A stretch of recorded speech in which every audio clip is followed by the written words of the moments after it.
জয় গুরু। কেমন আছেন বন্ধুরা? সর্বকার্য সিদ্ধি যন্ত্র। আমি এখন যেটা দেখছি এটা হচ্ছে সর্বকার্য সিদ্ধি যন্ত্র।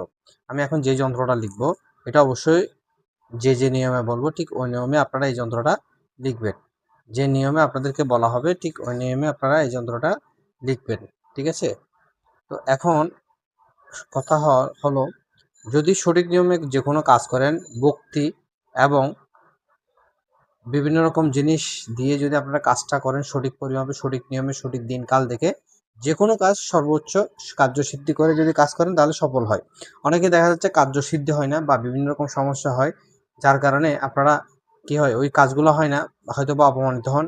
এবং যে কোনো কাজ, যে কোনো ধরনের কাস্টমার বা যে দাদা আমার কাজটা হচ্ছে না, এখন কীভাবে করা বা কী করা যায়, কী করলে ভালো হবে, এটা আপনারা চাইলে যারা তান্ত্রিক তারাও ব্যবহার করতে পারবেন এবং যারা সর্বত্র কাজ করেন, কর্ম করেন, যে কোনো জায়গায় কর্মের ক্ষেত্রে আপনারা সর্বপ্রকার কার্যসিদ্ধি এই জিনিসটা করতে পারবেন। এখানে দেখা যাচ্ছে আমি যে সংখ্যাগুলো লিখছি প্রত্যেকটা সংখ্যার মধ্যে বিভিন্ন দেবদেবী এবং বিভিন্ন মন্ত্র অতিবাহিত হয়।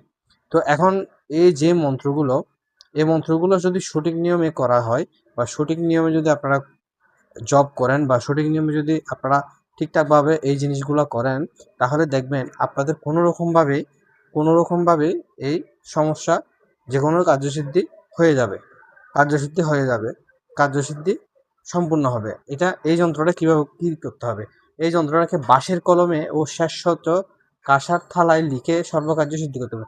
আমি এখন ভূর্জপত্রের মধ্যে লিখছি কাঁসার থালায় বা তামার পাত, কাঁসার থালায় বা তামার পাত লিখে সর্বকার্য আমার যার নামে কার্যসিদ্ধি হবে তার নাম, তার বাবার নাম লিখতে হবে। অবশ্যই কাজটা পূর্ণিমা দিন রাত্রে করতে হবে, কার্যসিদ্ধি করতে হবে এবং এটা 7 বার বা 21 বার এটা ধূপ দ্বীপ দিয়ে ঘুরিয়ে আপনারা চাইলে হাতের ছেলে হলে ডান হাতে, আপনি মেয়ে হলে বাম হাতে আপনারা চাইলে বাঁধতে পারেন। আজ এই পর্যন্ত, সবাই ভালো থাকবেন এবং এ ধরনের কাজ যদি আপনারা করাতে চান স্ক্রিনে দেওয়া নাম্বারে যোগাযোগ করে এ ধরনের কাজ আপনারা চাইলে করাতে পারেন। জয় গুরু, সবাই ভালো থাকবেন।